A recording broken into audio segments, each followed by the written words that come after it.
Subscribe करें गुरुजी world और bell icon को प्रेस करें सबसे पहले सिलेक्शन के लिए। जय हिंद साथियों, स्वागत है आपका गुरुजी वर्ल्ड 2.0 में। साथियों 100 क्वेश्चंस के माध्यम से आधुनिक इतिहास को कंप्लीट किया जाएगा इस क्लास के माध्यम से। तो यहाँ पर हर एक क्वेश्चन साथियों आपकी परीक्षा के लिए बहुत ही महत्वपूर्ण है, तो क्लास को एंड तक आप सभी लोग देखिएगा और अपने आधुनिक इतिहास को मजबूत कीजिएगा। तो पहला प्रश्न आपकी स्क्रीन पर यहाँ पर आ चुका है। आपसे यहाँ पर पूछा जा रहा है कि भारत में प्रथम स्थलाकृतिक सर्वेक्षण किसने शुरू किया था? नैन सिंह ने, मेजर जेम्स रेनेल ने, विलियम लैम्पटन ने, आपका कर्नल एलेक्जेंडर ने। तो यहां पर साथियों आपको किसका नाम ध्यान रखना है? मेजर जेम्स रेनेल का नाम आपको ध्यान रखना है। इन्होंने क्या किया था साथियों के भारत में प्रथम स्थलाकृतिक सर्वेक्षण को शुरू किया था। तो ऑप्शन नंबर बी आपके इस प्रश्न का बिल्कुल सही उत्तर हो जाता है, आपको ध्यान रखना है। उसके बाद देखिए अगले नंबर का प्रश्न आपकी स्क्रीन के ऊपर है कि पहला एंग्लो बर्मा युद्ध कब हुआ था? आपसे पूछा जा सकता है कि पहला एंग्लो बर्मा युद्ध कब हुआ था, या आपसे यह भी पूछा जा सकता है कि पहला आंग्ल बर्मा युद्ध कब हुआ था। तो 1824 से लेकर 1826 तक पहला आंग्ल बर्मा युद्ध चला, ये आप लोग ध्यान रखेंगे। चलिए अगर आपसे यह पूछ लिया जाए कि जो पहला आंग्ल बर्मा युद्ध था इसका अंत जो है वो कौन सी संधि से हुआ था, तो यान्डबू की संधि के माध्यम से साथियों इस युद्ध का अंत हुआ था, यह भी आपको ध्यान रखना है। तो इस प्रश्न का बिल्कुल सही उत्तर ऑप्शन नंबर सी हो जाता है, 1824 से लेकर 1826। चलिए उसके बाद देखिए कि निम्नलिखित में से कौन सा विकल्प सुमेलित नहीं है, ये आपको बताना है। तो कुल मिलाकर यहां पर आपको पहली चीज याद रखना है कि जो स्वराज दल है इसकी स्थापना किसके द्वारा की गई? CR दास के द्वारा की गई। वैज्ञानिक समाज की स्थापना MN रॉय के द्वारा की गई। ये एक तरह से क्वेश्चन ही बन सकते हैं, आपसे पूछा जा सकता है कि बताइए स्वराज दल की स्थापना किसने की, तो उत्तर के रूप में आपका CR दास होगा। तो इस प्रकार से भी आपको ध्यान रखना है। उसके बाद आपको यहां पर ध्यान रखना है कि भूदान आंदोलन की स्थापना विनोबा भावे ने की। वेद समाज की स्थापना साथियों घरालू नायडू ने नहीं की। तो किसने की? आप सभी लोग यहां पर याद रखेंगे कि वेद समाज की स्थापना केशव चंद्र सेन ने की। तो पूछा जा रहा है कौन सा सुमेलित नहीं है? ऑप्शन नंबर डी वाला सुमेलित नहीं है, तो यही आपका बिल्कुल सही उत्तर हो जाएगा। यहां पर साथियों 4 प्रश्न आपके बनते हैं। चलिए उसके बाद यहां पर पूछा जा रहा है कि देशों के इनमें से किस युग में दो पक्षीय प्रणाली है? यानी कि वो साथियों दो देश आपको बताना है ऑप्शन में से चुनकर जिसमें दो पक्षीय प्रणाली है, या कह सकते हैं द्विदलीय प्रणाली है। चलिए तो यहां पर बात करें आपका प्रश्न का सही उत्तर जो होगा वो संयुक्त राज्य अमेरिका और यूनाइटेड किंगडम हो जाएगा। कैसे उत्तर हो जाएगा? जैसे कि बात करें संयुक्त राज्य अमेरिका है, यूनाइटेड किंगडम है, यहां की अगर बात करें सत्ता की बागडोर जो है वो दो दलों के पास है। किसके पास है? दो दलों के पास है। इसलिए ये दो देश जो है साथियों दो पक्षीय प्रणाली पर आधारित हैं, ऐसा कहा जाता है। तो कुल मिला के और कुछ आपसे नहीं पूछा जाएगा, बस इस प्रकार का प्रश्न आपके सामने आ जाएगा और उत्तर के रूप में संयुक्त राज्य अमेरिका और यूनाइटेड किंगडम आपका उत्तर हो जाएगा। अगले नंबर का प्रश्न है कि निम्नलिखित में से कौन सा किला तमिलनाडु में स्थित है? तो साथियों कौन सा किला तमिलनाडु में स्थित है? मनोरा का किला जो है वो तमिलनाडु में स्थित है। इसलिए आपका सही उत्तर ऑप्शन नंबर ए हो जाता है। अगले नंबर का प्रश्न आप लोग देखिए कि किस स्वतंत्रता सेनानी ने मुंडक उपनिषद से लिए गए शब्द सत्यमेव जयते को लोकप्रिय बनाया था? तो बताने की कोशिश कीजिए सत्यमेव जयते साथियों क्या है। एक प्रश्न आपसे पूछा जाता है कि बताइए भाई भारत का राष्ट्रीय आदर्श वाक्य क्या है? तो सत्यमेव जयते जो है यह भारत का राष्ट्रीय आदर्श वाक्य है। आपसे पूछा जा सकता है कि सत्यमेव जयते का अर्थ क्या है? तो सत्य की सदैव विजय होती है, ये इसका अर्थ है, ये भी आप लोग ध्यान रखना है। बात करें यहां पर साथियों किसने मुंडकोपनिषद से लिए गए शब्द सत्यमेव जयते को लोकप्रिय बनाया था? तो मदन मोहन मालवीय ने काम किया था, यह आपको ध्यान रखना है। उसके बाद देखिए इनमें से किसे लाल कुर्ती यानी कि रेड शर्ट्स आंदोलन चलाया था? तो साथ ही पूछा जा रहा है कि लाल कुर्ती आंदोलन किसने चलाया था, यह आपसे पूछा जा रहा है। तो किसके द्वारा चलाया गया था लाल कुर्ती आंदोलन? खान अब्दुल गफ्फार खान के द्वारा लाल कुर्ती आंदोलन चलाया गया था। अगर आपसे यह पूछ लिया जाए कि खुदाई खिदमतगार आंदोलन किसके द्वारा चलाया गया था, तब भी आपका उत्तर क्या होगा? खान अब्दुल गफ्फार खान होगा। आप सभी लोगों को यहां पर ध्यान रखना है। चलिए बात करें साथियों यहां पर अगर बात करें जो आपका लाल कुर्ती आंदोलन था, ये जो खुदाई खिदमतगार आंदोलन था, ये किसके समर्थन में चलाया गया था? जो खान अब्दुल गफ्फार ने चलाया था, किसके समर्थन में चलाया था? तो भारतीय राष्ट्रीय कांग्रेस के समर्थन में चलाया था, ये भी आपको ध्यान रखना है। अगर बात करें साथियों यहां पर खान अब्दुल गफ्फार खान की, तो सीमांत गांधी किसे कहा जाता है? खान अब्दुल गफ्फार खान को कहा जाता है, ये आपको ध्यान रखना है। अगले नंबर का प्रश्न आप लोग देखिए कि खुदाई खिदमतगार नामक संगठन के सदस्य किस नाम से लोकप्रिय थे? बताइए। तो यहाँ पर साथियों अभी मैंने आपको बताया था कि जो खुदाई खिदमतगार एक आंदोलन है, इसको लाल कुर्ती आंदोलन भी कहा जाता है और ये किसने चलाया था? खान अब्दुल गफ्फार खान ने चलाया था, जिनको सीमांत गांधी के नाम से जाना जाता है। तो इस प्रश्न का सही उत्तर आपका क्या हो जाएगा? लाल कुर्ती ही इसका बिल्कुल सही उत्तर हो जाता है। अगले नंबर का प्रश्न आप लोग देखेंगे और बताने की कोशिश करेंगे इस प्रश्न का सही उत्तर। लेकिन उससे पहले आप सभी लोग एक काम करेंगे कि अगर आपने क्लास को लाइक नहीं किया है तो क्लास को लाइक करेंगे, और अगर आपने क्लास को शेयर नहीं किया है तो प्लीज आपसे रिक्वेस्ट है कि इस क्लास को शेयर जरूर करेंगे, क्योंकि आपका शेयर करना हम सभी को ऊर्जा देता है एक तरह से। ठीक है, तो एक बार आप सभी लोग शेयर वाले बटन पर क्लिक करके हर जगह इसको शेयर करेंगे, इस क्लास को, इस वीडियो को। चलिए भाई, 9वें नंबर का प्रश्न आपकी स्क्रीन पर है। बहुत ही महत्वपूर्ण और बहुत ही जबरदस्त प्रश्न आपकी स्क्रीन पर है कि इंडियन सिविल सर्विसेज में पदभार ग्रहण करने वाले पहले भारतीय कौन थे? यानी कि आपको बताना है इंडियन सिविल सर्विस में जाने वाले पहले भारतीय कौन है, ये आपको साथियों बताना है। इस प्रश्न का बिल्कुल सही उत्तर क्या होगा? तो बात करें साथियों सत्येंद्र नाथ टैगोर की, तो इनका साथियों सिलेक्शन हुआ था इंडियन सिविल सर्विस में, ये आपको ध्यान होना चाहिए। कब हुआ था ये भी आपको मालूम होना चाहिए। 1863 में साथियों इनका सिलेक्शन हुआ था इंडियन सिविल सर्विस में। तो ऑप्शन नंबर सी के साथ जिनका उत्तर है बिल्कुल सही उत्तर है आपका भाई। अगले नंबर का प्रश्न आप लोग देखेंगे और बताने की कोशिश करेंगे सही उत्तर कि निम्नलिखित में से कौन सा सही है, ये आपको बताना है। चलिए, तो बात करें साथियों सुचिता कृपलानी भारत की प्रथम महिला उपराष्ट्रपति थी। तो अभी तक तो भारत की पहली महिला उपराष्ट्रपति कोई बनी ही नहीं है, तो ये तो गलत हो जाएगा। सुचिता कृपलानी भारत की प्रथम महिला प्रधानमंत्री थी, तो सुचिता कृपलानी नहीं थी। भारत की प्रथम महिला प्रधानमंत्री जो थी वो इंदिरा गांधी थी, तो ये भी आपका गलत हो जाएगा। सुचिता कृपलानी किसी भारतीय राज्य की पहली महिला मुख्यमंत्री थी, तो ये बात बिल्कुल सही है। उत्तर प्रदेश की साथियों ये पहली महिला मुख्यमंत्री थी, तो ये तो बिल्कुल सही हो जाएगा। बात कर लेते हैं हम लोग डी वाले ऑप्शन की भी कि सुचिता कृपलानी भारत की प्रथम महिला राष्ट्रपति थी, तो ये तो भाई राष्ट्रपति नहीं थी। प्रतिभा देवी सिंह पाटिल जो थी ये भारत की पहली महिला राष्ट्रपति थी। तो आंसर ऑप्शन नंबर सी के साथ चला जाता है। अगले नंबर का प्रश्न आप लोग देखिए और बताइए इस प्रश्न का सही उत्तर कि यंग बंगाल आंदोलन किसने शुरू किया था? साथियों इंपॉर्टेंट क्वेश्चन है, तो बताने की कोशिश करेंगे इसका बिल्कुल सही उत्तर क्या है।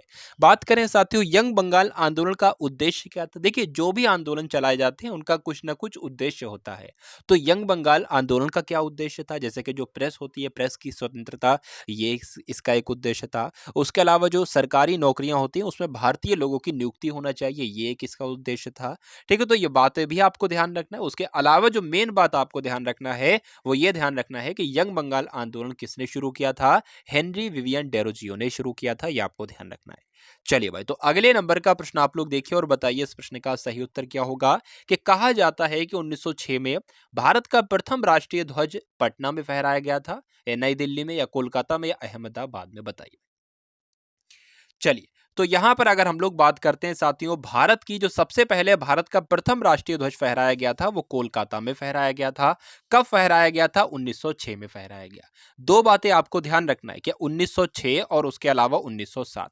1906 की बात करें भारत का राष्ट्रीय ध्वज, तो वो तो कोलकाता में फहराया गया था, लेकिन 1907 में किसी पहले विदेशी देश में फहराया गया था। ठीक है, आपको आपसे प्रश्न पूछा जाता है कि बताइए भाई किस देश में, यानी कि किस विदेश में बात करें सबसे पहले भारतीय ध्वज को फहराया गया था? तो जर्मनी में फहराया गया था। और किसके द्वारा फहराया गया था? मैडम भीकाजी कामा के द्वारा फहराया गया था। कहां पर? जर्मनी में। कब फहराया गया था? 1907 में फहराया गया था। चलिए, तो ये दोनों पॉइंट आपको साथियों ध्यान रखना है। अगले नंबर का प्रश्न आप लोग देखिए और बताइए इस प्रश्न का सही उत्तर आपका क्या होगा। देखिए, बात करें साथियों हमारा यानी कि गुरुजी वर्ल्ड का साथियों और धीरज सर का एक ही मकसद है कि आपका सिलेक्शन हो जाए। कैसों न कैसों करके आपको इतना पढ़ा दिया जाए, इतना आपको सिखा दिया जाए कि आपका अपने सिलेक्शन से जो दूरी है वो कम हो जाए और आप अपने सिलेक्शन को पालो। ठीक है, चलिए, तो इसी प्रकार से आप लोग पढ़ाई करते रहेंगे जोश और जुनून के साथ, और हमको भी मोटिवेट करते रहेंगे। इसी प्रकार से हम आपको पढ़ाते रहेंगे जगह जब तक आपका सिलेक्शन नहीं हो जाता। ठीक है साथियों, चलिए, तो 13वें नंबर का प्रश्न आपकी स्क्रीन के ऊपर है कि 20वीं शताब्दी के पहले दशक के दौरान, यानी कि 20वीं शताब्दी के पहले दशक के दौरान किस स्थान को भारतीय भारतीय राष्ट्रवाद का तंत्रिका केंद्र माना जाता है? तो साथियों पूछा जा रहा है कि भारतीय राष्ट्रवाद का तंत्रिका केंद्र किसे कहा कहा जाता है, तो किसे कहा जाता है? बंगाल को कहा जाता है। ये आपको ध्यान रखना है। यानी कि आपका आंसर इस प्रकार क्या हो जाता है? ऑप्शन नंबर ए हो जाता है। अगला प्रश्न देखिए कि उस व्यक्ति का नाम आपको बताना है जिसे 1815 में भारत का पहला सर्वेयर जनरल नियुक्त किया गया। साथियों, मोस्ट इंपॉर्टेंट क्वेश्चन है कि भारत का पहला सर्वेयर जनरल किसे नियुक्त किया गया, ये आपको बताना है। बताइए। चलिए, तो यहां पर साथियों अगर हम लोग बात करें इस प्रश्न का बिल्कुल सही उत्तर क्या होगा बताने की कोशिश करेंगे, तो कॉलिन मैकेंजी का नाम आपको ध्यान रखना है। कॉलिन मैकेंजी का नाम। देखिए, दो तरह से आपसे प्रश्न पूछा जाता है कि भारत का पहला सर्वेयर जनरल कौन है, तो आपको बताना है कॉलिन मैकेंजी। सर्वेयर जनरल तो इंग्लिश के वर्ड्स हैं। अगर हिंदी में जो कहते हैं कि भारत का पहला प्रधान सर्वेक्षक कौन है, तो भारत का पहला प्रधान सर्वेक्षक कौन है, तब भी आपको कॉलिन मैकेंजी बताना है। ये दोनों बातें आपको ध्यान रखना है। अगले नंबर का साथियों प्रश्न देखिए कि निम्नलिखित में से किसने पाकिस्तान के गठन की मांग का विरोध किया था। इंपॉर्टेंट चीज है यहां पर, आपसे ये नहीं पूछा जा रहा है कि पाकिस्तान के गठन की मांग किसने की थी, तो आपका उत्तर होता क्या होता भाई? आपका उत्तर होता चौधरी रहमत अली। अगर पूछा जाता है कि पाकिस्तान के गठन की मांग किसने की थी, लेकिन यहां पर कहा जा रहा है कि मांग का विरोध किसने किया था। तो साथियों, विरोध किसने किया था ये आपको ध्यान रखना है। खान अब्दुल गफ्फार खान ने किया था क्या? पाकिस्तान के गठन का विरोध। तो इस प्रकार आपका राइट आंसर क्या हो जाता है? ऑप्शन नंबर सी के साथ आपके प्रश्न का बिल्कुल सही उत्तर चला जाता है। तो यहां पर जिक्र आया है साथियों खान अब्दुल गफ्फार खां का।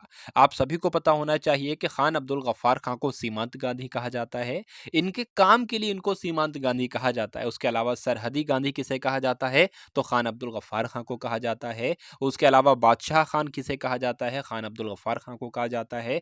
बादशाह खान किसे कहा जाता है? खान अब्दुल गफ्फार खां को ही कहा जाता है। यह भी आपको ध्यान रखना है। और लाल कुर्ती आंदोलन किसने शुरू किया था, तो यह भी खान अब्दुल गफ्फार खान ने ही शुरू किया था। अगले नंबर का प्रश्न देखिए कि खुदाई खिदमतगार आंदोलन का संस्थापक था, तो अभी मैंने ये बात आपको बताई थी। उसने 1947 में दृढ़ता से भारत और पाकिस्तान के विभाजन का विरोध किया था। इसका राइट आंसर साथियों आपको बताना है। बताइए। तो मैंने आपको बताया था साथियों के खुदाई खिदमतगार आंदोलन का संस्थापक कौन था? खान अब्दुल गफ्फार खां था। आपको ध्यान रखना है। इनको किस किस नाम से जाना जाता है? इनको सरहदी गांधी कहा जाता है, सीमांत गांधी, बादशाह खान और बादशाह खान के नाम से इनको जाना जाता है। ये बात आपको ध्यान रखना है। अगले नंबर का प्रश्न देखिए कि किस व्यक्ति को बादशाह खान के नाम से जाना जाता है। तो साथियों अभी मैंने आपको बताया था कि बादशाह खान किसे कहा जाता है? खान अब्दुल गफ्फार खां को ही बादशाह खान कहा जाता है। तो ये पॉइंट भी आपको ध्यान रखना है। अगले नंबर का प्रश्न है कि फ्रंटियर गांधी के नाम से किसे जाना जाता है? आपको यहां पर ध्यान रखना है कि महात्मा गांधी को, खान अब्दुल गफ्फार खां को, राजगोपालाचारी को, चक्रवर्ती राजगोपालाचारी को, या लाला लाजपत राय को। तो बात करें साथियों जिनको सीमांत गांधी कहा जाता है उन्हीं को फ्रंटियर गांधी कहा जाएगा। तो इस प्रश्न का सही उत्तर आपका ऑप्शन नंबर बी के साथ चला जाता है, यानी कि खान अब्दुल गफ्फार खां को। साथियों क्लास को आपने शेयर नहीं किया तो क्लास को शेयर कर दें एक बार आप सभी लोग, कि 1946 में भारत में अंतरिम सरकार बनाने के लिए, यानी कि जब 1946 में भारत में अंतरिम सरकार बन रही थी, तो साथियों लॉर्ड वेवेल ने किसे आमंत्रित किया था? पंडित जवाहरलाल नेहरू को, सरदार वल्लभ भाई पटेल को, डॉक्टर राजेंद्र प्रसाद को, या चक्रवर्ती राजगोपालाचारी को। तो किसे आमंत्रित किया था? पंडित जवाहरलाल नेहरू को आमंत्रित किया था। यह आपको ध्यान रखना है। तो जो लोग भी यहां पर ऑप्शन नंबर ए के साथ हैं बिल्कुल सही उत्तर है आपका। अगले नंबर का प्रश्न आपकी स्क्रीन के ऊपर है। बताइए कि ब्रिटिश की ग्रीष्मकालीन राजधानी थी, ये आपको बताना है, यानी कि डलहौजी, ऊटी, शिमला या दार्जिलिंग। बताइए।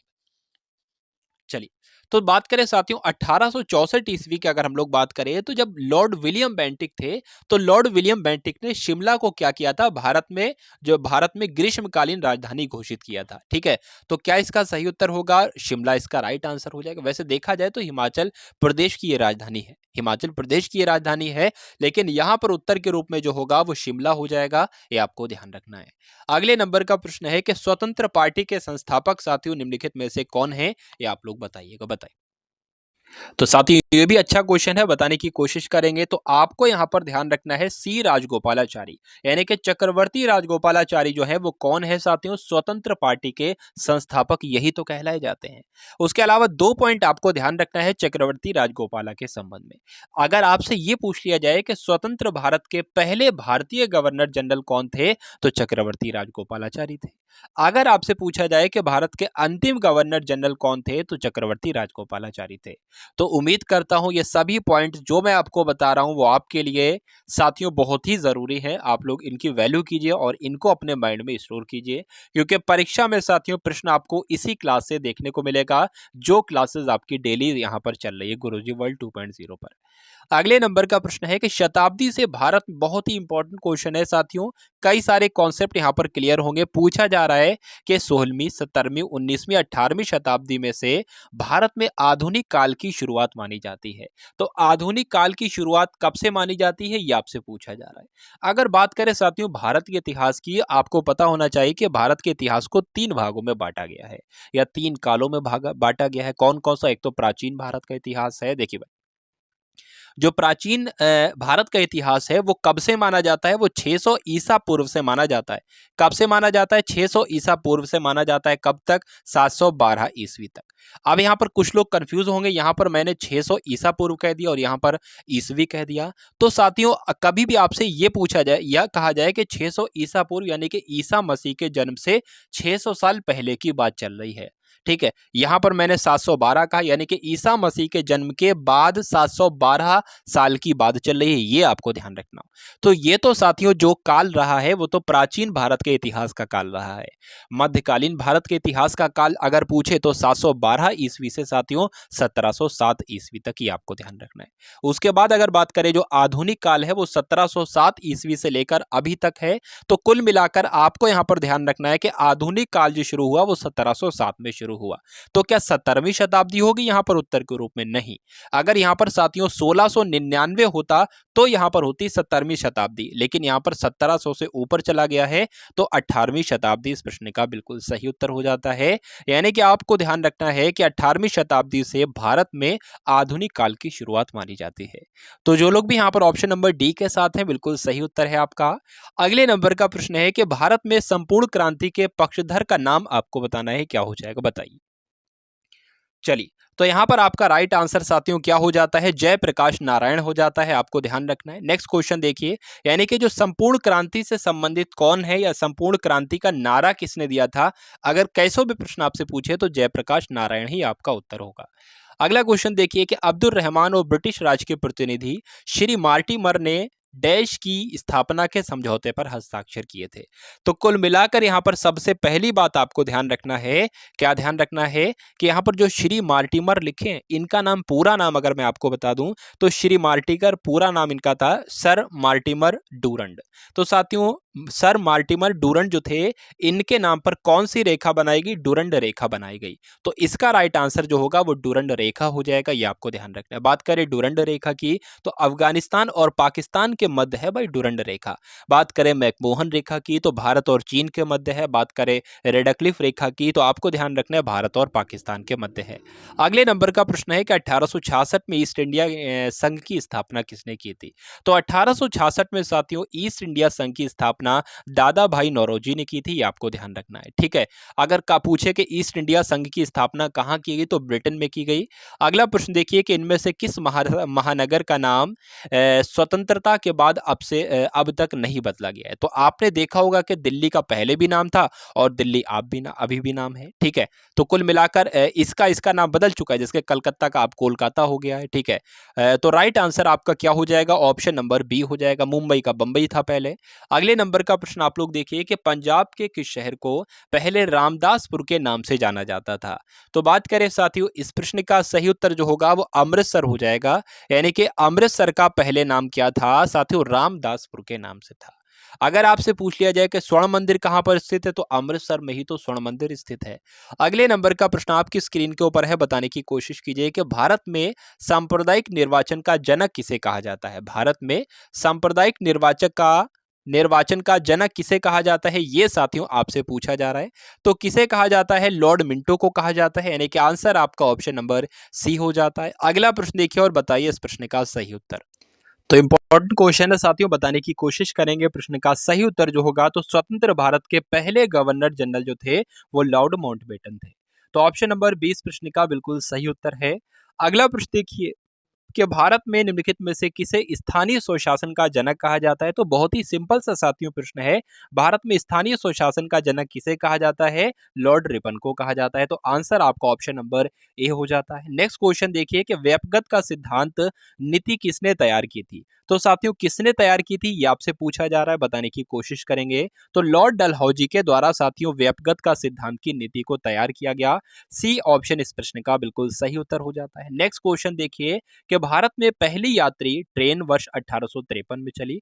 तो ये कहां से कहां तक चली, आप सभी को साथियों ध्यान होगा कि बॉम्बे से पुणे के बीच चली थी, यानी कि 34 किलोमीटर चली थी, ये भी आपको ध्यान रखना है। और बॉम्बे से थाने के बीच चली थी, आपको ध्यान रखना है, पुणे के बीच नहीं, शायद मेरे मुंह से पुणे निकल गया, तो बॉम्बे से थाने के बीच चली थी, ये आप लोग साथियों ध्यान रखेंगे। कब चली थी, तो 1853 में चली थी, ये भी आपको ध्यान रखना है। चलिए अगला प्रश्न देखिए कि इनमें से किसे भारतीय रेल का जनक माना जाता है। तो मोस्ट इंपॉर्टेंट क्वेश्चन है साथियों, किसको भारतीय रेलवे का जनक माना जाता है, लॉर्ड डलहौजी को भारतीय रेल का जनक माना जाता है, आपको ध्यान रखना है। नेक्स्ट क्वेश्चन देखिए कि जब गांधी जी ने दांडी यात्रा का आह्वान किया था उस समय भारत के वायसराय कौन थे। तो साथियों उस समय भारत के वायसराय कौन थे, आपको ध्यान होना चाहिए, लॉर्ड इरविन थे। आपने कभी ना कभी पढ़ा होगा तो आपको ध्यान होना चाहिए कि लॉर्ड इरविन साथियों उस समय कौन थे, भारत के वायसराय थे। नेक्स्ट क्वेश्चन देखिए कि इनमें से किसे अखिल भारतीय सेवाओं का जनक कहा जाता है। मोस्ट इंपॉर्टेंट प्रश्न आपकी स्क्रीन के ऊपर आया है कि अखिल भारतीय सेवाओं का जनक किसे कहा जाता है, वो बताइए। तो सरदार वल्लभ भाई पटेल को कहा जाता है, ये आप लोग ध्यान रखेंगे। बात करें सरदार वल्लभ भाई पटेल कौन थे, तो स्वतंत्र भारत के पहले गृह मंत्री कौन थे, तो सरदार वल्लभ भाई पटेल थे, ये आपको ध्यान रखना है। उसके बाद देखिए अगला प्रश्न आप लोग देखिए कि इनमें से किसे भारत में सिविल सेवाओं के जनक के रूप में जाना जाता है। तो सिविल सेवाओं के जनक के रूप में किसे जाना जाता है, लॉर्ड कॉर्नवालिस को जाना जाता है। तो इस प्रश्न का बिल्कुल सही उत्तर आपका क्या हो जाता है भाई, ऑप्शन नंबर ए हो जाता है। अगला प्रश्न देखिए और यहां पर आपका राइट आंसर साथियों होना चाहिए, वो क्या होना चाहिए ये आपको बताना है कि निम्नलिखित में से कौन सी बात मार्च 1931 में हस्ताक्षरित गांधी इरविन समझौते में उल्लिखित थी, बताइए। तो यहाँ पर इंपॉर्टेंट क्वेश्चन है, बताने की कोशिश करेंगे इस प्रश्न का सही उत्तर क्या होगा, बताइए भाई। तो सविनय अवज्ञा आंदोलन वापस लिया जाएगा, ये साथियों क्या थी, गांधी इरविन समझौते में बात उल्लिखित थी, बाकी कोई बात उल्लिखित नहीं थी। ठीक है, तो राइट आंसर आपका क्या हो जाएगा, ऑप्शन नंबर ए हो जाएगा। नेक्स्ट क्वेश्चन देखिए कि गांधी इरविन समझौते पर किस वर्ष में हस्ताक्षर किए गए। तो गांधी इरविन समझौते पर साथियों 1931 में हस्ताक्षर किए गए। राइट आंसर आपका जो होगा वो ऑप्शन नंबर सी के साथ चला जाता है। नेक्स्ट क्वेश्चन देखिए और बताइए इसका सही उत्तर कि इनमें से किस भारतीय महिला ने गांधी जी के साथ द्वितीय गोलमेज सम्मेलन में भाग लिया था। तो यहां पर आपका राइट आंसर क्या होना चाहिए, बात करें महात्मा गांधी के द्वारा दूसरे गोलमेज सम्मेलन में भाग लिया, तो ऐसी कौन सी महिला थी जिन्होंने साथियों इनके साथी यानी कि दूसरे गोलमेज सम्मेलन में थी। चलिए तो यहाँ पर राइट आंसर क्या होगा, देखिए जो भी भारत की महिलाएं थी उनका जो प्रतिनिधित्व किया था तो सरोजिनी नायडू ने किया था। इसलिए दूसरे गोलमेज सम्मेलन में महात्मा गांधी के साथ साथियों किसने भाग लिया था, तो सरोजिनी नायडू ने भाग लिया था, ये आपको ध्यान रखना है। अगले नंबर का प्रश्न देखिए कि दूसरा गोलमेज सम्मेलन कब शुरू हुआ था। तो दूसरा गोलमेज सम्मेलन कब शुरू हुआ था, 1931 में शुरू हुआ था और महीना कौन सा था, सितंबर 1931, आपको ध्यान रखना है। अगले नंबर का प्रश्न देखिए कि लंदन में संपन्न हुए दूसरे गोलमेज सम्मेलन में कांग्रेस का प्रतिनिधित्व किसने किया था, यह आपको बताना है। तो जो लंदन में साथियों दूसरा गोलमेज सम्मेलन हुआ था, आप सभी लोग जानते हैं कि कांग्रेस का प्रतिनिधित्व ही तो महात्मा गांधी ने किया था। इसलिए इस प्रश्न का सही उत्तर आपका ऑप्शन नंबर डी के साथ चला जाता है। नेक्स्ट क्वेश्चन देखिए, यहां पर आपसे पूछा जा रहा है कि निम्नलिखित में से किस कार्यक्रम से पहले गांधी इरविन समझौते पर हस्ताक्षर किए गए थे। तो गांधी इरविन समझौते पर हस्ताक्षर किए गए थे, यह आपसे पूछा जा रहा है, बताने की कोशिश कीजिए, बताइए। तो जो दूसरा गोलमेज सम्मेलन था यहां पर आपका बिल्कुल सही उत्तर हो जाएगा कि दूसरे गोलमेज सम्मेलन से पहले गांधी इरविन समझौते पर हस्ताक्षर किए गए थे, ऑप्शन नंबर सी बिल्कुल सही उत्तर। नेक्स्ट क्वेश्चन देखिए कि असहयोग आंदोलन और खिलाफत आंदोलन कब शुरू किया गया था। तो बात करें असहयोग आंदोलन की जो शुरुआत हुई तो 1 अगस्त 1920 को की गई थी। अगर आपसे पूछ लिया जाए कि असहयोग आंदोलन की शुरुआत किसने की थी, तो महात्मा गांधी के द्वारा की गई थी। कब की गई थी, 1 अगस्त 1920 को की गई थी। नेक्स्ट नेक्स्ट क्वेश्चन देखिए कि असहयोग आंदोलन के दौरान जो चौरी चौरा की घटना हुई थी, ये उत्तर प्रदेश के किस जिले में हुई थी? तो साथियों, असहयोग आंदोलन कब शुरू हुआ था? अभी मैंने आपको बताया था 1 अगस्त 1920 को शुरू हुआ था, महात्मा गांधी के नेतृत्व में शुरू किया गया था। बात करें साथियों उत्तर प्रदेश में किस जिले में साथियों ये चौरा चौरी की घटना हुई थी, तो कहाँ हुई थी? गोरखपुर में हुई थी। तो जो लोग भी यहाँ पर ऑप्शन नंबर ए के साथ हैं, उन सभी का बिल्कुल करेक्ट आंसर है भाई। बहुत बढ़िया, वेरी गुड क्लास। अगला प्रश्न देखिए कि चौरी चौरा कांड किस वर्ष में हुआ था? तो साथियों अभी मैंने आपको बताया कि चौरी चौरा कांड, अगर बात करें जो असहयोग आंदोलन था, ये तो आपका 1920 में शुरू किया गया, लेकिन जो चौरी चौरा घटना थी, ये साथियों 1922 में हुई। ये आपको ध्यान रखना है। कब हुई? 1922 में हुई, ये आपको ध्यान रखना है। चलिए, और कहां पर हुई ये भी आपको ध्यान रखना है कि गोरखपुर में हुई थी, जो कि उत्तर प्रदेश में ही स्थित है। नेक्स्ट क्वेश्चन देखिए कि चौरी चौरा घटना के कारण किस आंदोलन को अचानक रोकना पड़ा? तो साथियों जब चौरी चौरा की घटना हो गई थी, कब हुई थी? 12 फरवरी 1922 को जब ये घटना हुई थी, तो असहयोग आंदोलन को समाप्त करने का निर्णय लिया गया था। इसलिए इस प्रश्न का सही उत्तर आपका ऑप्शन नंबर सी के साथ चला जाता है। अगला प्रश्न देखिए कि जो लाहौर कांग्रेस अधिवेशन हुआ था, उसके अध्यक्ष कौन थे? यानी कि कांग्रेस का जो अधिवेशन हुआ था लाहौर में, इसकी अध्यक्षता किसने की थी? तो इसकी अध्यक्षता किसके द्वारा की गई थी? पंडित जवाहरलाल नेहरू के द्वारा की गई थी। ये आपको ध्यान रखना है। तो जो लोग भी यहाँ पर ऑप्शन नंबर ए के साथ हैं, बिल्कुल सही उत्तर है आप सभी लोगों का। नेक्स्ट क्वेश्चन देखिए कि भारतीय राष्ट्रीय कांग्रेस के पहले अधिवेशन की अध्यक्षता किसने की थी? तो बात करें पहला जो भारतीय राष्ट्रीय कांग्रेस की जो स्थापना हुई थी, वो 28 दिसंबर 1885 को हुई थी। कहां पर हुई थी? आपसे पूछे कि कौन से कॉलेज में हुई थी, तो गोकुल दास तेजपाल संस्कृत कॉलेज में की गई थी। आपको ध्यान रखना है। अगर आपसे पूछे इसका पहला अधिवेशन कहां पर हुआ था, तो बंबई में इसका पहला अधिवेशन हुआ था। ये आप लोग ध्यान रखेंगे। चलिए, तो यहां पर राइट आंसर की बात करें तो व्योमेश चंद्र बनर्जी इस प्रश्न का बिल्कुल सही उत्तर हो जाता है, ऑप्शन नंबर ए। अगला प्रश्न देखिए, यहां पर आपको बताना है कि भारतीय राष्ट्रीय कांग्रेस के इनमें से किस अधिवेशन में पहली बार राष्ट्रगान गाया गया था? बताइए। चलिए, तो साथियों बात करें 1911 की, तो कांग्रेस का जो कोलकाता में अधिवेशन हुआ था 1911 में, इसमें सबसे पहली बार राष्ट्रगान को गाया गया था। ये आपको ध्यान रखना है। तो राइट आंसर आपका क्या हो जाता है? ऑप्शन नंबर ए के साथ चला जाता है। बहुत बढ़िया, वेरी गुड क्लास। अगला प्रश्न देखिए और बताइए इस प्रश्न का सही उत्तर क्या होगा।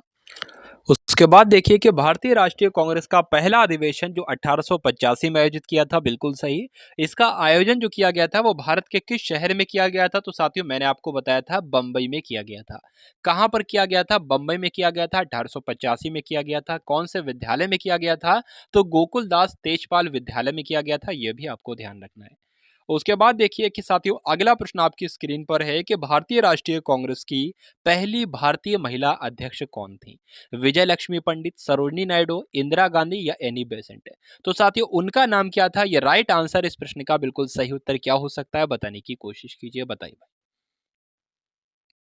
चलिए, तो राइट आंसर इस प्रश्न का सरोजनी नायडू हो जाएगा। क्या हो जाएगा? ऑप्शन नंबर 20 प्रश्न का बिल्कुल सही उत्तर हो जाता है। चलिए भाई, तो 1925 की बात करें तो जो 1925 में जो कांग्रेस का अधिवेशन हुआ था, कानपुर अधिवेशन, इसकी अध्यक्षता किसने की थी? सरोजिनी नायडू ने की थी। आपको ध्यान रखना है। उसके बाद देखिए साथियों अगले नंबर का प्रश्न आपकी स्क्रीन के ऊपर है। यहां पर आपको बताना है इस प्रश्न का सही उत्तर क्या है कि कांग्रेस पार्टी ने 26 जनवरी 1930 को डैश के तौर पर मनाया था। इंपॉर्टेंट क्वेश्चन है, तो बताने की कोशिश कीजिए राइट आंसर क्या होगा।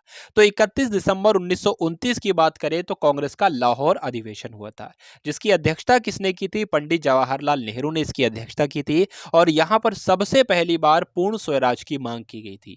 पूछा जाता है कि बताइए कौन से अधिवेशन में सबसे पहले पूर्ण स्वराज की मांग की गई थी? तो कौन सा था? लाहौर अधिवेशन था, जो कि 1929 में किया गया था। तो बात करते हैं इस प्रश्न के बिल्कुल सही उत्तर की। तो कांग्रेस पार्टी ने 26 जनवरी 1930 को साथियों स्वतंत्रता दिवस मन्नत के तौर पर मनाया था। इसका right answer option number B हो जाता है भाई। बहुत बढ़िया, वेरी गुड क्लास। अगला नंबर देखिए। उसके बाद देखिए कि 1907 में भारतीय राष्ट्रीय कांग्रेस के अध्यक्ष कौन थे? ये आपसे पूछा जा रहा है। तो यहाँ पर बात करें साथियों, जो कांग्रेस का 23वां अधिवेशन था, जो कि 1907 में हुआ था, ये कहाँ पर हुआ था? सूरत में किया गया था। इसकी अध्यक्षता किसने की थी? डॉक्टर रास बिहारी बोस ने इसकी अध्यक्षता की थी। इसलिए इस प्रश्न का सही उत्तर आपका ऑप्शन नंबर डी हो जाता है। नेक्स्ट क्वेश्चन देखिए कि लाल बाल पाल नाम से प्रसिद्ध स्वतंत्रता सेनानी क्रमशः किन भारतीय राज्यों से संबंधित थे, ये आपसे पूछा जा रहा है। बहुत ही महत्वपूर्ण प्रश्न है। लाल का मतलब हो जाएगा लाला लाजपत राय, बाल का मतलब हो जाएगा बाल गंगाधर तिलक और पाल का मतलब हो जाएगा बिपिन चंद्र पाल। तो पूछा जा रहा है ये कहाँ कहाँ से थे, तो साथियों क्रमशः की बात है तो पंजाब से लाला लाजपत राय, बाल गंगाधर तिलक महाराष्ट्र से और बंगाल से बिपिन चंद्र पाल। तो इस प्रश्न का सही उत्तर आपका क्या हो जाएगा भाई, ऑप्शन नंबर डी हो जाता है। बहुत बढ़िया, वेरी गुड क्लास। अगला प्रश्न देखिए कि भारतीय राष्ट्रीय कांग्रेस के पहले यूरोपीय अध्यक्ष कौन थे। इंपॉर्टेंट क्वेश्चन है साथियों, कौन थे। आपका यहां पर राइट आंसर जो होगा वो जॉर्ज यूल के साथ चला जाएगा। अगले नंबर का प्रश्न देखिए कि बंगाल का पहला विभाजन कब हुआ था। तो बंगाल का विभाजन जो किया गया था साथियों, कब किया गया था, 1905 में किया गया था, ये आपको ध्यान रखना है। कब किया गया था, 1905 में किया गया था, ये आपको ध्यान रखना है। लॉर्ड कर्जन के द्वारा किया गया था। अगला क्वेश्चन देखिए कि भारतीय राष्ट्रीय आंदोलन के दौरान निम्नलिखित में से किसने भारत माता की प्रसिद्ध तस्वीर बनाई थी। तो साथियों किसके द्वारा यह काम किया गया था, तो अवनींद्रनाथ टैगोर के द्वारा यह काम किया गया था। चलिए, तो राइट आंसर आपका क्या होगा, ऑप्शन नंबर ए हो जाएगा।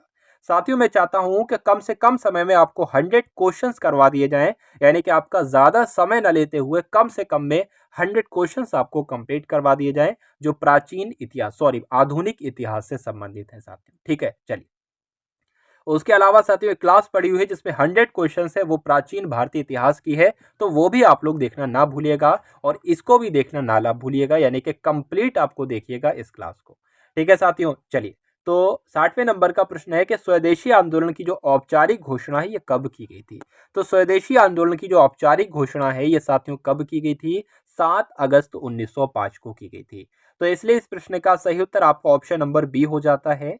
अगला प्रश्न देखिए कि जुलाई 1905 में बंगाल के विभाजन का आदेश किसने दिया था। तो साथियों यहां पर पहली बात आपको ध्यान रखना है कि जुलाई 1905 में बंगाल का विभाजन किया गया था और इसका आदेश या इसकी घोषणा किसके द्वारा की गई थी, तो लॉर्ड कर्जन के द्वारा की गई थी। ये आपको ध्यान रखना है। तो जिनका उत्तर ऑप्शन नंबर सी के साथ जा रहा है, बिल्कुल सही उत्तर जा रहा है। अगला प्रश्न देखिए कि इनमें से कौन सा आंदोलन लाल बाल पाल द्वारा शुरू किया गया था। तो लाल का मतलब लाला लाजपत राय, बाल का मतलब बाल गंगाधर तिलक और पाल का मतलब बिपिन चंद्र पाल। तो बात करें साथियों आंदोलन, कौन सा आंदोलन, तो स्वदेशी आंदोलन लाल बाल बाल के द्वारा शुरू किया गया था, इसलिए इसका सही उत्तर जो है वो ऑप्शन नंबर डी हो जाता। भाई बहुत बढ़िया, वेरी गुड क्लास। अगले नंबर का प्रश्न है कि स्वतंत्रता पूर्व भारत में किस आंदोलन ने कपास उत्पादन को प्रोत्साहन दिया था, ये आपको बताना है। इसका बिल्कुल सही उत्तर क्या होगा, तो स्वतंत्रता पूर्व भारत में किस आंदोलन ने कपास उत्पादन को प्रोत्साहन दिया था, तो स्वदेशी आंदोलन नहीं दिया था। तो इसलिए आपका सही उत्तर जो होगा वो स्वदेशी आंदोलन हो जाता है, यानी कि ऑप्शन नंबर डी आपके इस प्रश्न का बिल्कुल करेक्ट आंसर है। अगले नंबर का प्रश्न आपकी स्क्रीन के ऊपर है कि किस स्थान को nursery of the Bengal army, यानी कि nursery of the Bengal army कहा जाता है। इंपॉर्टेंट क्वेश्चन है साथियों, बताने की कोशिश करेंगे। इस प्रश्न का बिल्कुल सही उत्तर आपका क्या हो जाता है, तो अवध यहाँ पर इस प्रश्न का बिल्कुल सही उत्तर हो जाता है, यानी कि अवध को क्या कहा जाता है, तो nursery of the Bengal army कहा जाता है। आपने साथियों जहन में इसको स्टोर कर लीजिए, अपने माइंड में स्टोर कर लीजिए, क्योंकि प्रश्न साथियों बहुत ही महत्वपूर्ण यहाँ पर लिए गए हैं इस क्लास में। भारत में स्वदेशी आंदोलन की शुरुआत किस दौरान हुई थी, तो कुल मिलाकर आपको बताना है कि भारत में जो स्वदेशी आंदोलन की शुरुआत की गई थी वो कब की गई थी, तो जब साथियों बंग भंग आंदोलन जो था, बंग भंग विरोधी आंदोलन शुरू हुआ था उसके दौरान की गई थी। तो इसलिए इस प्रश्न का सही उत्तर आपका ऑप्शन नंबर बी हो जाता है। नेक्स्ट क्वेश्चन देखिए कि जो सीधी कार्यवाही दिवस यानी कि डायरेक्ट एक्शन डे है, इसकी घोषणा किसके द्वारा की गई थी, बताइए भाई। चलिए चलिए, तो किसके द्वारा की गई थी आपको बताना है। तो सीधी कार्यवाही दिवस की घोषणा जो है पाकिस्तान की मांग की गई थी। इसमें क्या किया गया था, पाकिस्तान की मांग की गई थी और कब की गई थी, 1946 में एक घोषणा की गई थी। किसके द्वारा की गई थी, तो मोहम्मद अली जिन्ना के द्वारा की गई थी, ये आपको ध्यान रखना है। इसलिए इस प्रश्न का बिल्कुल सही उत्तर आपका ए के साथ चला जाता है और जो लोग भी ए के साथ हैं बिल्कुल सही उत्तर है आप सभी लोगों का। अगले नंबर का प्रश्न है साथियों, यहाँ पर आपसे पूछा जा रहा है कि निम्न में से किसने 16 अगस्त 1946 को प्रत्यक्ष कार्यवाही दिवस के रूप में मनाया था। तो साथियों किसने मनाया था, मुस्लिम लीग ने मनाया था।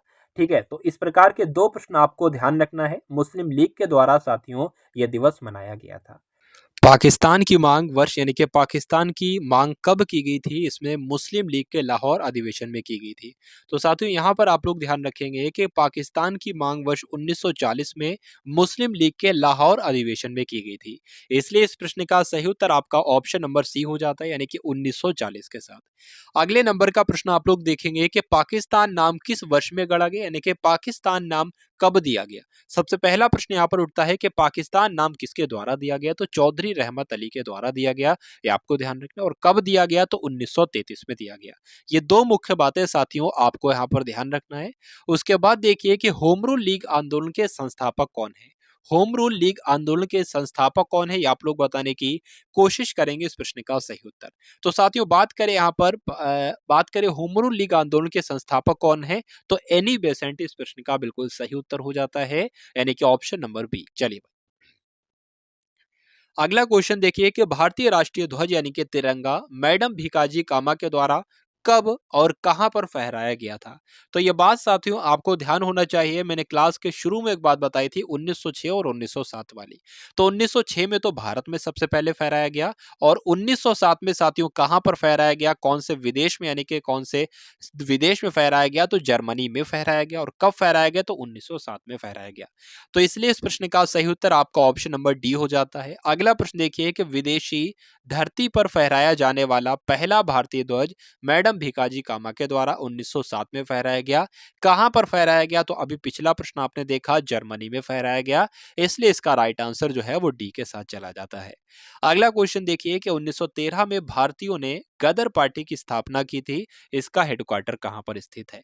तो मोस्ट इंपॉर्टेंट क्वेश्चन है, कई सारी बातें आपको ध्यान रखना है, जैसे कि गदर पार्टी की स्थापना कब हुई, ये आपसे पूछा जाए तो 1913 में स्थापना की गई।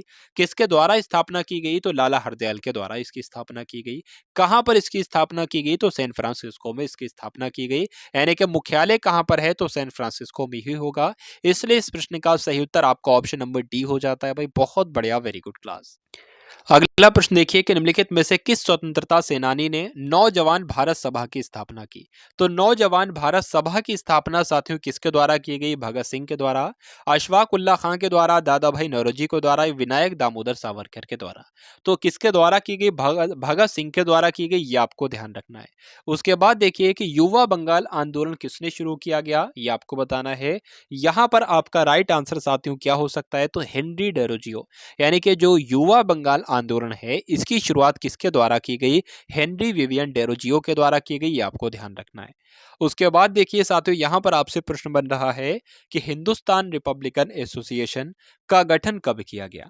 तो हिंदुस्तान रिपब्लिकन एसोसिएशन का गठन कब किया गया, ये आपसे पूछा जा रहा है। अगर पूछे साथियों कहां पर किया गया, तो कानपुर में किया गया। किसने किसने किया, तो कई सारे लोगों ने मिलकर हिंदुस्तान रिपब्लिकन का गठन किया, जैसे कि शचीन्द्र नाथ सन्याल ने, योगेश चंद्र ने, राम प्रसाद बिस्मिल का भी इसमें हाथ है। तो इन तीनों ने साथियों मिलकर इसका गठन किया, कानपुर में किया। कब किया, 1924 में किया, इसलिए सही उत्तर ऑप्शन नंबर डी हो जाता है। अगला प्रश्न देखिए साथियों यहां पर आपसे पूछा जा रहा है कि गदर पार्टी के सह संस्थापक कौन थे। तो गदर पार्टी के सह संस्थापक कौन थे, यहां पर आपका राइट आंसर क्या हो जाएगा। गदर पार्टी की स्थापना कब हुई, तो 1913 में हुई। गदर पार्टी के सह संस्थापक कौन थे, तो यहां पर आपका राइट आंसर साथियों क्या हो जाएगा। चलिए यहाँ पर राइट आंसर साथियों लाला हरदयाल के साथ चला जाएगा, यानी कि ऑप्शन नंबर डी इस क्वेश्चन का बिल्कुल करेक्ट आंसर है।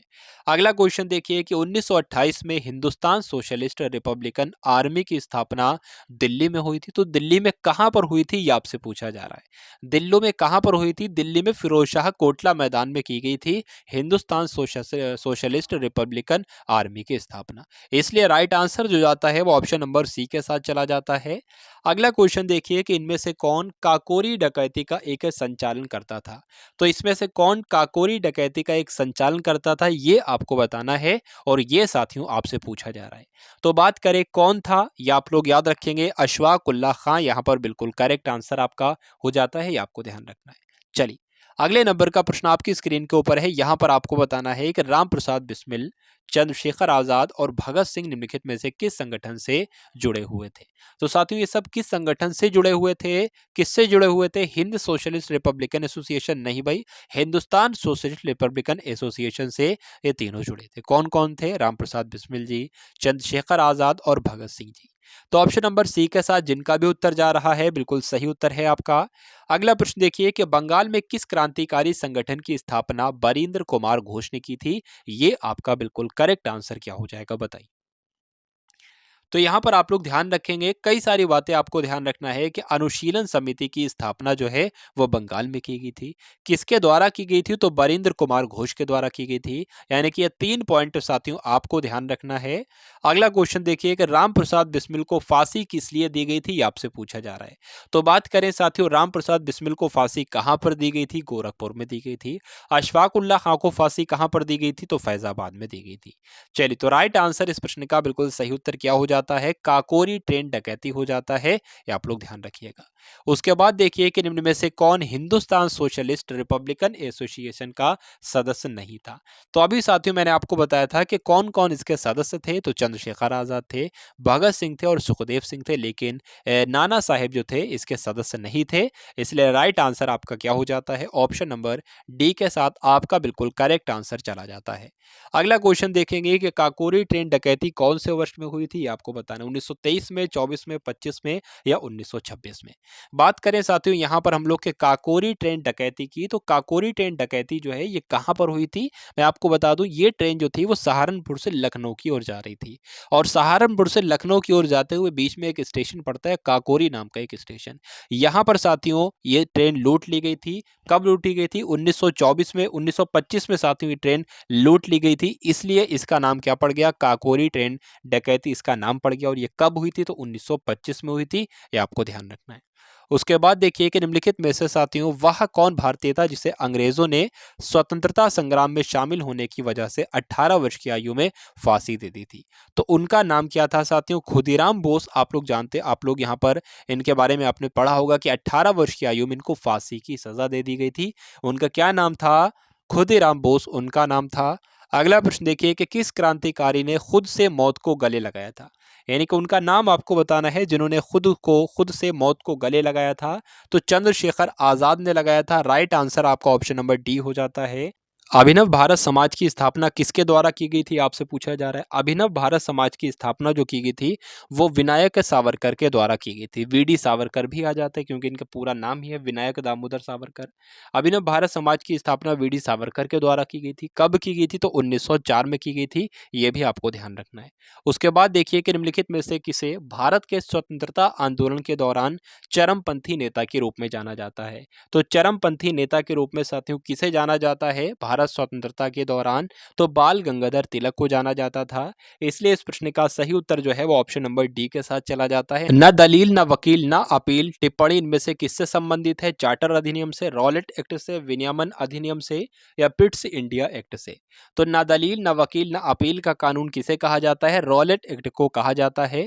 इसलिए इस प्रश्न का सही उत्तर आपका क्या हो जाता है भाई? ऑप्शन नंबर बी हो जाता है। अगला प्रश्न देखिए कि महात्मा गांधी ने रॉलेट एक्ट के विरुद्ध सत्याग्रह किस वर्ष में किया था? तो साथियों उसके विरुद्ध ये सत्याग्रह जो किया था वो किस वर्ष में किया गया था? 1919 में किया था। ये आपको ध्यान रखना है।